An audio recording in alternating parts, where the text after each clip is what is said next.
Mint is still $15 a month for premium wireless. And if you haven't made the switch yet, here are 15 reasons why you should. 1, it's $15 a month. 2, seriously, it's $15 a month. 3, no big contracts. 4, I use it. 5, my mom uses it. Are you playing me off? That's what's happening, right?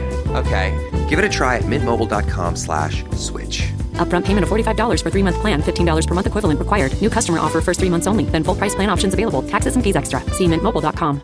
I was deep in it, gaming on Samsung Galaxy Z Fold 7.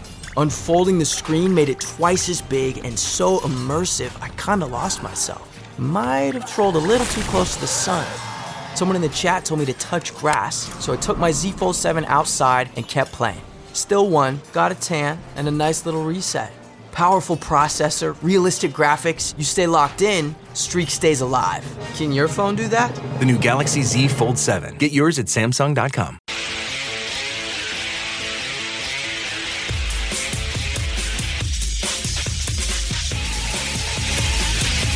This is the Stone Zone with Roger Stone. They went after a guy named Roger Stone who's sitting in the office. And I'll say this in front of Roger, he's no baby. And right now he's cleaner than anybody in this place.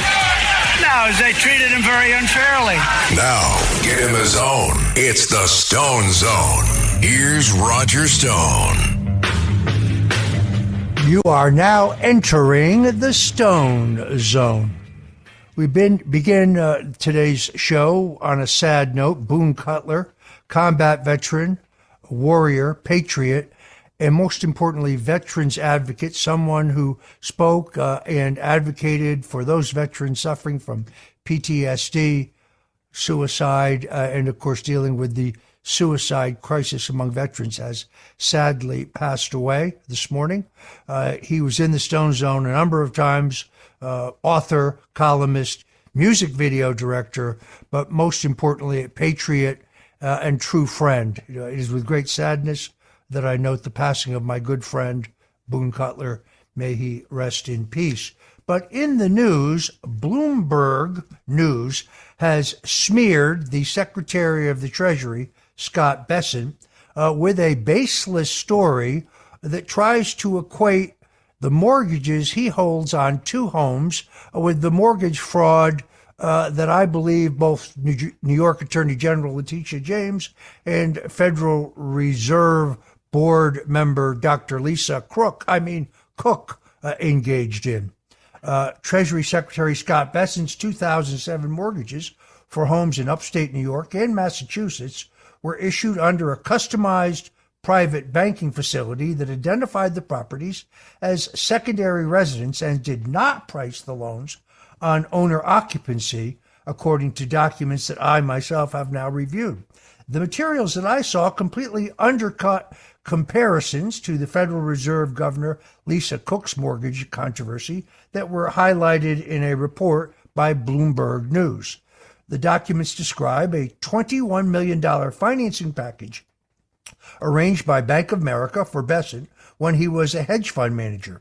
In a letter, a Bank of America managing director said the lender, quote, understood and agreed that the Bedford, New York and Provincetown, Massachusetts properties were secondary residences, noting the bank, and were well aware that his primary residence was in New York City, according to mortgage documents that I myself have now reviewed. An attorney who executed the mortgages on Secretary Bessent's behalf wrote that the bank was, quote, fully aware that the Provincetown, Massachusetts property was not a principal residence and waived any requirement that it be used as a principal resident, adding that there was absolutely nothing improper about Mr. Bessent's loan applications with which he was minimally involved, as he had delegated the authority to his attorney. The allegations in this fake news report by Bloomberg are entirely inaccurate. This is a pathetic attempt to portray misrepresentations where there are none. The White House put out a statement saying they had full faith and confidence in Secretary Bessent almost immediately after the Bloomberg report. The loans were retained on Bank of America's books rather than sold to investors or to government-sponsored enterprises, according to information from the bank. The bank also said that the interest rate does not vary based on utilization as a primary versus secondary residence, a feature that can remove a typical incentive to misstate occupancy on conventional mortgages, exactly what Letitia James, the New York Attorney General, has been caught doing regarding a property in Virginia. Nearly 20 years ago, Mr. Bessent's lawyers filled out all the property paperwork properly, and the bank has confirmed that it was done properly. And this nonsensical Bloomberg article reaches the conclusion that it was all done properly. Alex Spiro, who was Scott Bessent's personal attorney, said in a statement to The Hill, attestations of owner occupancy and principal residency are standard in these kind of mortgage filings. They can be waived for second homes by letter agreement between the bank and the homeowner.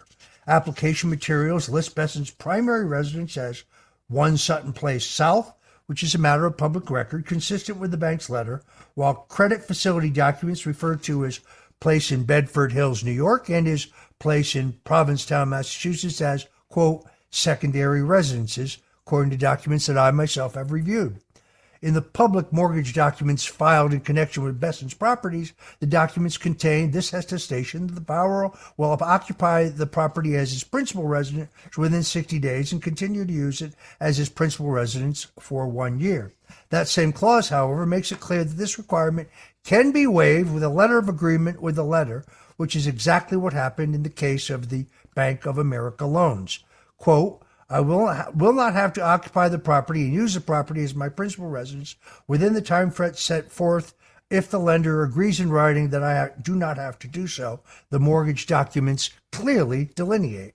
So Bloomberg had cited public filings to suggest that there were similarities between Bessent's mortgages and those of Federal Reserve Board Governor Lisa Cook, whose 2021 loan documents for different properties reflected primary residence attestations.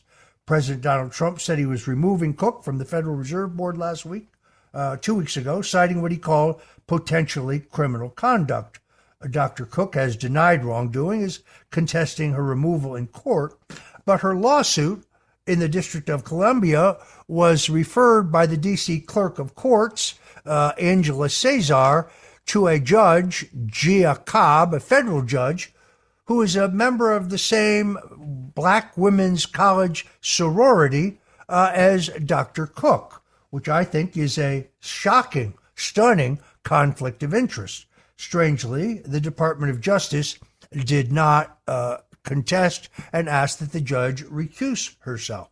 Now, why should you care? Here's why you should care. Because based on the inflation rate and the current unemployment rate, it is time for a deep cut in interest rates on the American people. That would affect the interest rate that you pay when you pay off your credit cards, when you borrow money for personal or business reasons, when you seek to buy a car or, say, buy a home. Yet the Federal Reserve this past week grudgingly voted to cut interest rates but 1/4 of a point. And Dr. Cook was allowed to vote despite the fact that President Trump had terminated her for cause. I would note that at least 3 previous Federal Reserve Board governors had resigned from the Federal Reserve when they were simply under investigation. Dr. Cook is clearly under investigation, but she has refused to resign. More recently, the U.S. Federal District Court of Appeals upheld that ruling by Judge Gia Cobb, but then that's not surprising. This is the same appeals court that upheld the unconstitutional gag put on me by a federal judge when I stood trial in the Soviet-style show trial in connection with the Russian collusion hoax. I sadly must conclude that in the District of Columbia, no Republican, no conservative, no independent, no free thinker, no libertarian, and most certainly no Trump supporter will ever get a fair trial, nor can you expect actual justice from any of the judges or juries that are seated in the District of Columbia. And that is a fact. This smear of Scott Bessent has now been completely and totally disproved. I myself have examined all of the documents. There's a terrific piece about it up at Breitbart.news if you're interested in more information.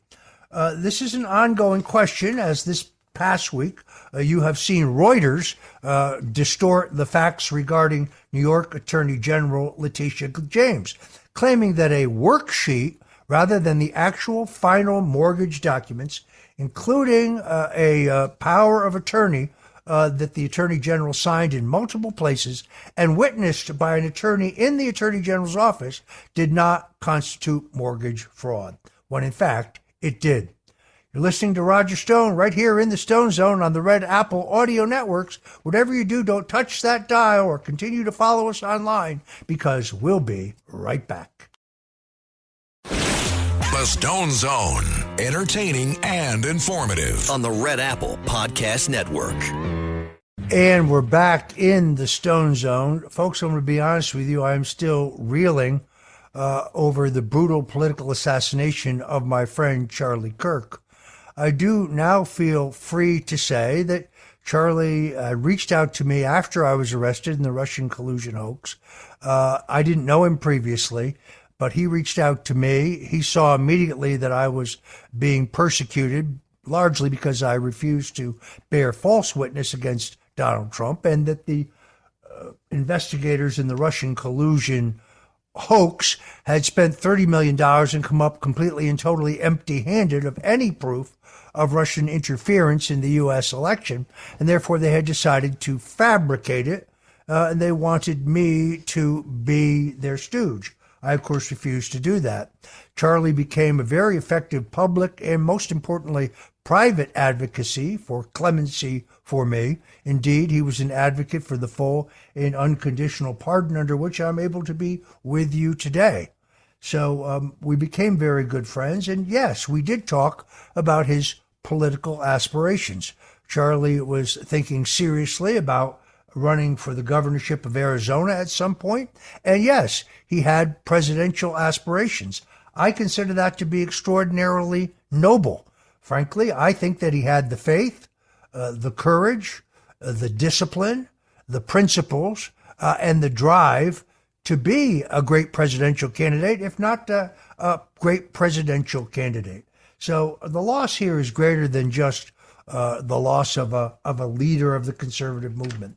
Charlie Kirk, I think, gave hope and inspired an entire generation. It's interesting to me that his organization, Turning Point USA, has now had more than 58,000 inquiries, an overwhelming number from high school students, about starting chapters of the organization. To me, this is a very good sign, because it means that those to whom Marxism is being very aggressively pushed from the public school system are waking up as to the beauties of the U.S. Constitution, free speech, free enterprise, capitalism, and yes, reverence to God. Meanwhile, Charlie Kirk's widow, Erica Kirk, has been named as the new board chair and CEO of Turning Point USA.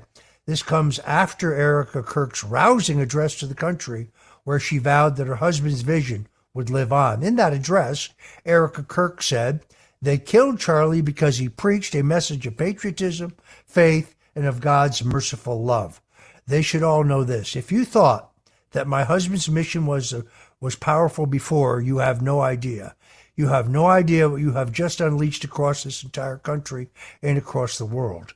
You have no idea. You have no idea the fire that you have ignited within this wife.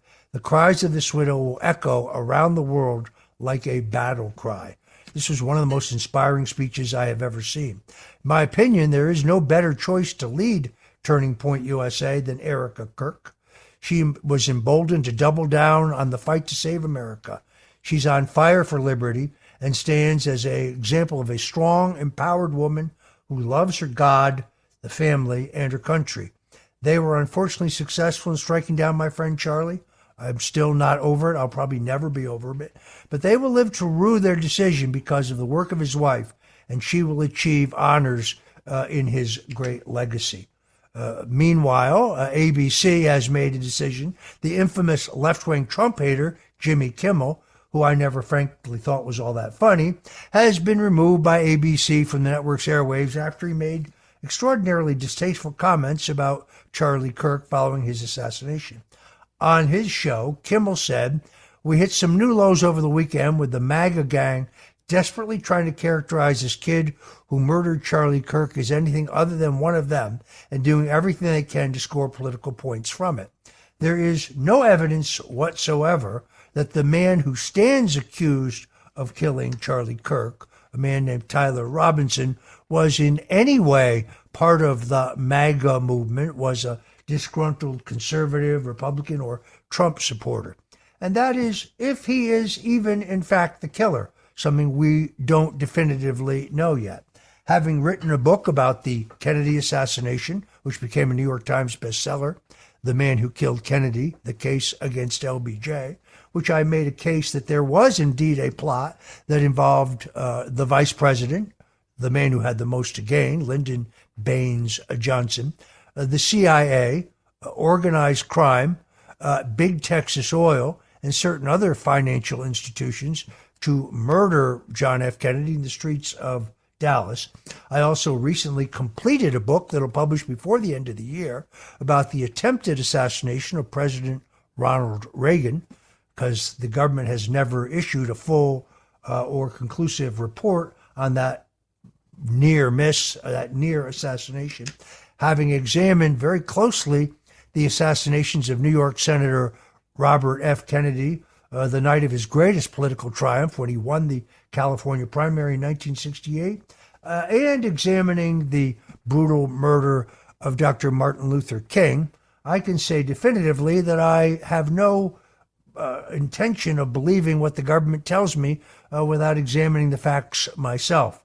So we still don't know who killed Charlie Kirk. To me, there are a lot of anomalies and irregularities in what we are being told. This is probably a subject for an entire show. I do ask you to stay with us, though, because we're going to interview Cliff Maloney. Cliff Maloney is the founder of the Pennsylvania Chase. If I had to name 2 or 3 people who were really, beyond Donald Trump himself and his running mate J.D. Vance, responsible for the greatest political comeback in American history, well, Cliff Maloney would be one of those. He is a master of the old-fashioned art of shoe leather politics. They call him the godfather of door knocking, and he targeted Pennsylvania from the beginning. He stuck with it through thick and through thin. This is not a luxurious assignment, I assure you, sleeping in lousy motels, eating terrible fast food, but constantly grinding, registering new voters, locating voters, turning voters out, collecting mail-in ballots to be mailed in, concurrent with law. He did an amazing job. He's a political hero, and we're going to have him right here in the Stone Zone when we return. So whatever you do, stick with us for our great interview with Cliff Maloney.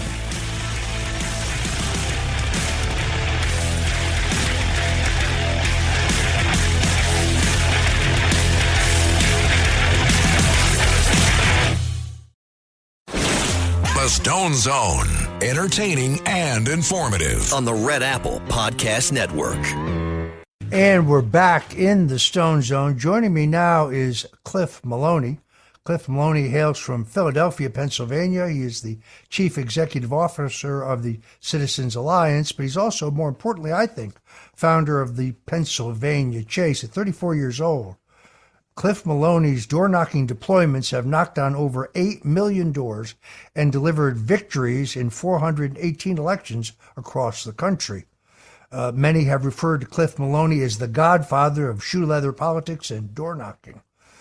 He hired 124 full-time door knockers, knocking on 510,000 doors, and he increased Donald Trump's share of the Pennsylvania mail-in vote from 20% to 34.5%.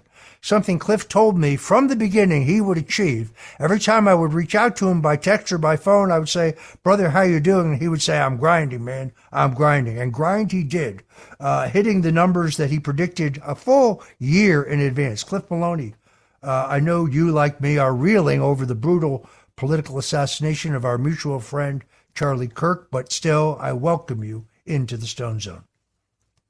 Roger, always an honor to be with you as a mentor, a friend. You're right. A year ago, you gave me a platform. I told you that we had to hit 33% in Pennsylvania for Donald Trump. You believed in me. Not a lot of people did. We pulled it off. Appreciate you. Thanks for having me tonight.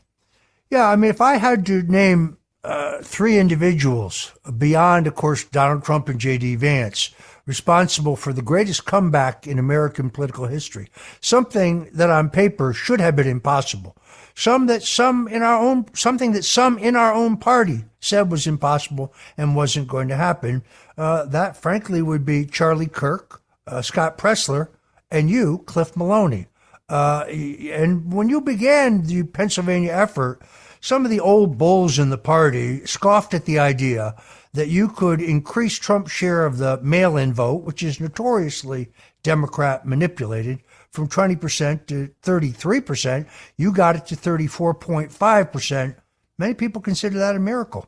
Yeah, and you're right, Roger. You know, it was all the old guard, the Karl Rove-esque, the John McCain establishment Republicans who told me to sit down, shut up, and you were the opposite. You handed me a microphone. You said, "Young man, speak out." And I want you to know, Roger, how much I appreciate that. Well, you are the future of the party. Don't ever tell people what they can't do, particularly young conservatives. But we have suffered a serious blow in the loss of Charlie Kirk. I didn't know Charlie Kirk, as I said earlier in the show. After the FBI raided my home, he could see through it, as many Americans could. The fact that CNN just happened to be there, totally coincidentally, Cliff, of course. He knew immediately that I was being set up in a fraud. That they really, it wasn't that I had done anything wrong, but they had run out of scenarios, run out of narrative. They had to create Russian collusion where none existed.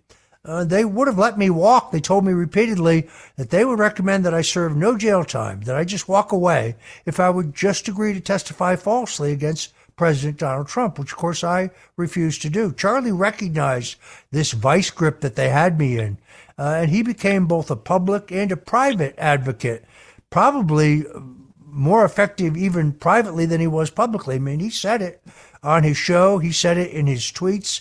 He said it publicly, but I know that he argued with the president and some of his advisors that I be given full clemency, that the charges against me would ultimately prove to be fraudulent, which of course they were. Anybody who's looked at the fully unredacted final Robert Mueller's report, special counsel's report, which they hid from the American people for 3 years, finally took a federal judge to order them to release it, you can see that they found no evidence of Russian collusion, WikiLeaks collaboration, or any other crime on my part. Let's focus on the future, because politics is always about the future. You have a theory, which I totally subscribe to, that if we can lock in Pennsylvania, if we can ensure that it is a red state going forward, it becomes virtually impossible for the Marxist Democrats to retake the White House. So, Cliff, what's the plan? Yeah, listen, I say that Pennsylvania is the red wall, right? The math becomes extremely difficult for Democrats to win nationally ever again. If we make Pennsylvania the new Ohio, right, the next Florida, if you will, there's really a minimal path that they have. So, Roger, what I've committed to is, listen, we did this effort in 2024 with the Pennsylvania Chase. We cannot sit out a year. Here are the two options we have, okay? And Josh Shapiro is praying that we take the first option. The first option is you sit out the odd years, you hang out, you let them incrementally claw back on all the gains that we made in 2024. That's option one. Option two is you say, listen, we're going to do this thing every year. We're going to match the Democrats' playbook. We're going to run a ground game. We're going to chase ballots. We're going to knock doors every year. So here's my pitch, and here's my plan for all the Stone Zone listeners. In 2025, this year, we're going to knock 500,000 doors again. We launched August 4th. We'll be there through November 4th for the general election. Next year in the midterms, we're going to do 750,000 doors. 2027, another 500,000 doors in the off year. In 2028, whether it's J.D. Vance or whoever the nominee is, I'm a big fan of J.D., we're going to pledge to knock 1 million doors. This is the Democrat playbook. I don't get credit for creating it, Roger. You were the one that told me this. Political technology is politically neutral. It's ideologically neutral. It doesn't matter. If it works, you have to do it. So in Pennsylvania, we have 50 days 50 days of voting. And so the antidote, the remedy to that is to go out to every Republican that is unlikely to vote on Election Day and say, hey, Mr. Bob Smith, here is a request form. We'll get a ballot sent to your door. And then once ballots go out, what do, Roger? We go to every Republican that has a ballot, and we say, you have to send this back. And let me tell you the results. In 2020, there were 141,000 Republicans that requested a mail-in ballot and never sent it back. In 2024, when we actually did the Chase program, we went and talked to these people that had a ballot, we got that number down to 60,000. That's how Donald Trump won Pennsylvania. That's how we're going to continue to build the red wall. And that's what this is about, permanent infrastructure. Beat the Democrats at their own game. And the Stone Zone has my word that I will go out and raise the money. I will hire the individuals. I will deploy the door-knocking team. And we will knock the doors needed to make PA the red wall.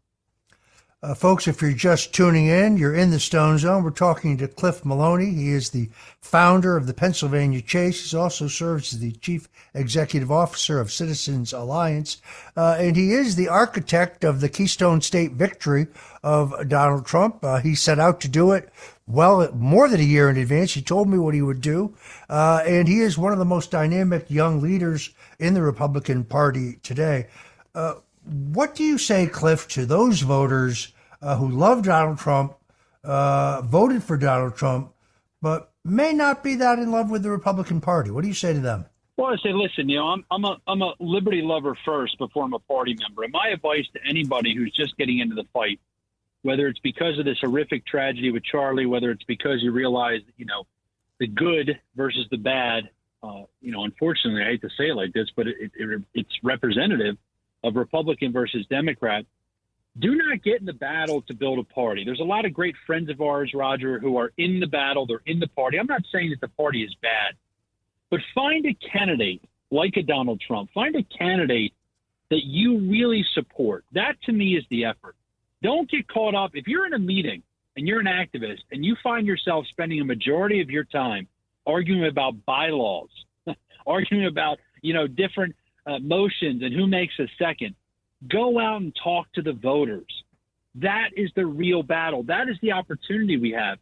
The American people are with us.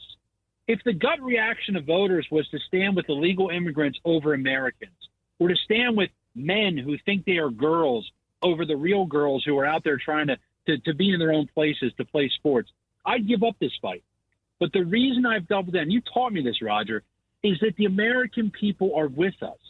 And so my advice is find a candidate you align with, find an issue you want to fight for, spend your time focusing on that. That's how we make liberty win. That's how we save the republic. I think you made a very good point there. I'm not sure everybody caught it, but I'm going to come back and hit it. And that is, Cliff Maloney had to go out and raise all the money for this shoe leather war to win Pennsylvania. We don't have a George Soros standing in the background writing billion-dollar checks to Cliff Maloney or to Turning Point USA or any other grassroots organization. We have to go out and raise that money. So, Cliff, if people want to support your work right now, and they realize that this doesn't just go on just in the presidential campaign years, but it's a year in, year out, every year effort to not lose the valuable ground that you made in terms of voter registration and in terms of building the infrastructure to locate, identify, and turn out votes. Where can people go? Yeah, PAChase.com. PA, short for Pennsylvania, PAChase.com. And Roger, here's the best thing I say to everybody out there in the Stone Zone. 100% of the money that people donate, there's no grift, there's no percentage cut, there's no commissions. $175 covers an entire day for me to put a ballot chaser on the ground. It goes towards their pay, their housing, their food, the gas cards. $175 is a full day sponsorship at PAChase.com. And that's what I ask people to do. Listen, fundraising is the worst part of my gig.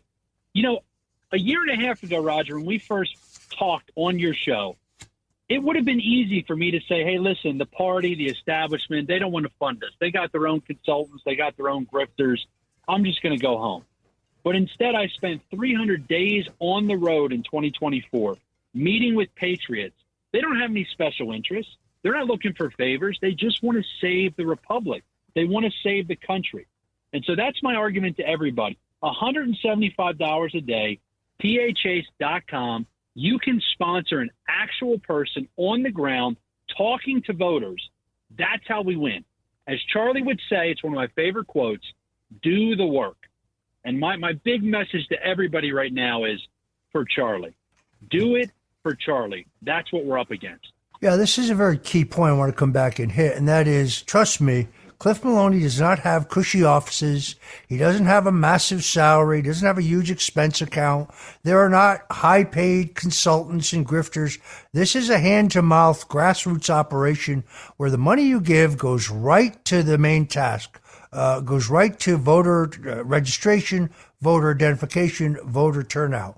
I frankly, in the 50 years I've been in American politics, I haven't seen anything this impressive. Cliff told me he was going to build it 18 months before the election, and by election day, he had surpassed what the old bulls in the party ever thought was possible. In fact, they laughed at him. They thought that this was a fool's errand, but he delivered thanks to the literally hundreds of thousands of donors who stepped up to the plate and went to PAChase.com, PAChase.com.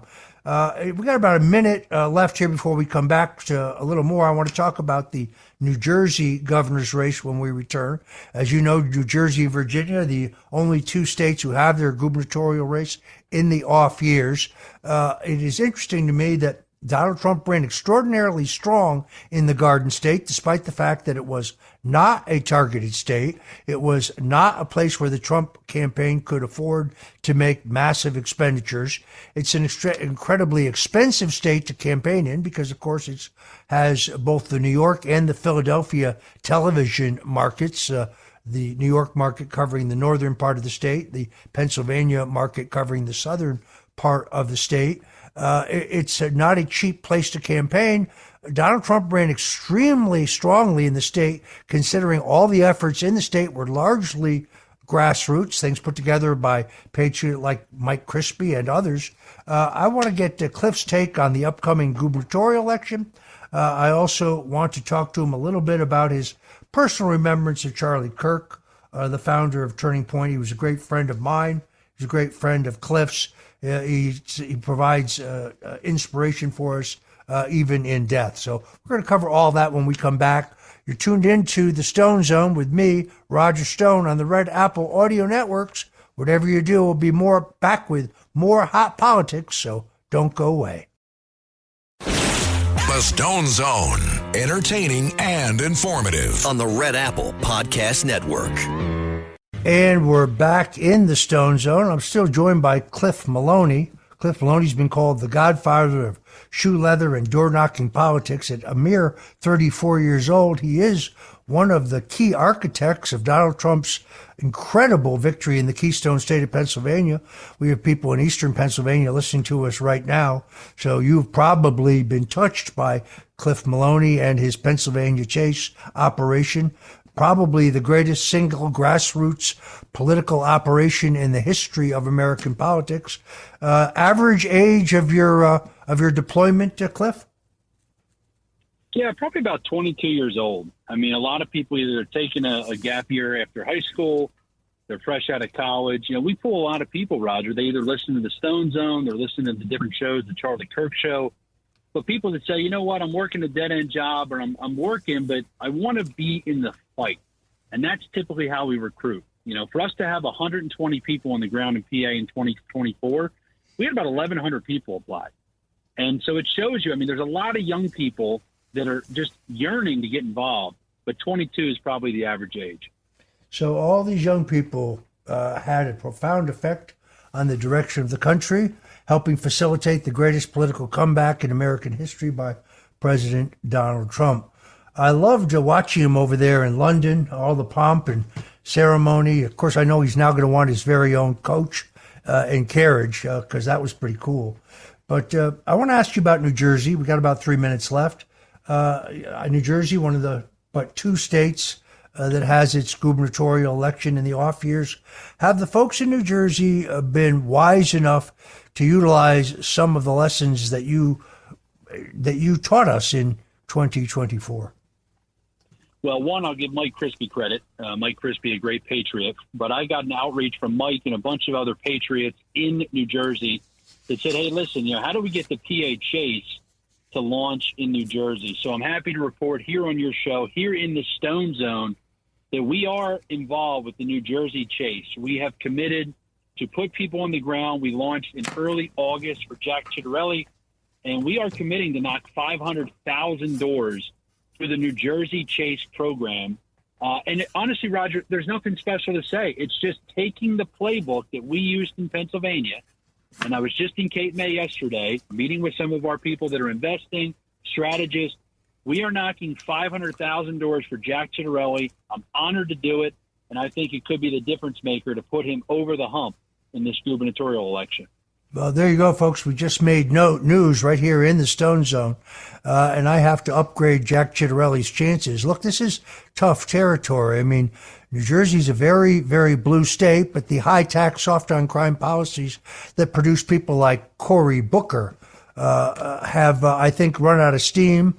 President Trump ran a very strong race in the state, and Ciattarelli is coming on strong in the public opinion polls. I think victory is indeed possible. And now, frankly, I'm encouraged by hearing that Cliff Maloney's technology, his tactics, his techniques, and indeed his handbook, shall we say, is going to be used on the ground in the Garden State. So I'm upgrading the chances of Ciattarelli now as a potential come from behind winner. It's going to take this kind of Herculean effort, but Cliff Maloney and Mike Crispy, that's an unbelievable combination when it comes to grassroots action and activism. So I wish you the very best in that effort. If you've just tuned in, I'm going to give it to you one more time. You can help this overall effort by going to pachase.com, pachase.com. That money, Cliff, will get used in New Jersey, correct? Absolutely, Roger. And let me say this, just as a send-off. Roger, I appreciate you. You've always been there for me, a great patriot of this country, a true America First man, and appreciate your mentorship and just always being there for everyone who wants to fight for the cause. Thank you so much for having me. All right. That was the great Cliff Maloney, who was the founder of the Pennsylvania Chase and one of the key architects of Donald Trump's stunning Pennsylvania victory that made his comeback even sweeter. Thank you for joining us today in the Stone Zone. I'm Roger Stone. Thanks for tuning in to the Red Apple Audio Networks. Until tomorrow, God bless you and Godspeed.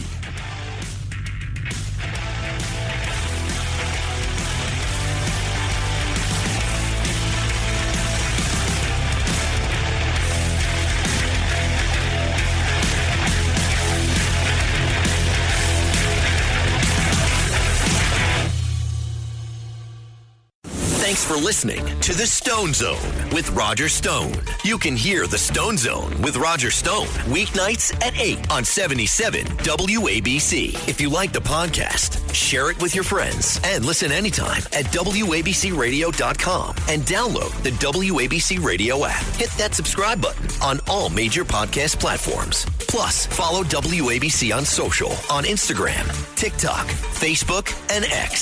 See you next time for a new episode so you never have to wonder. What the heck is going on here?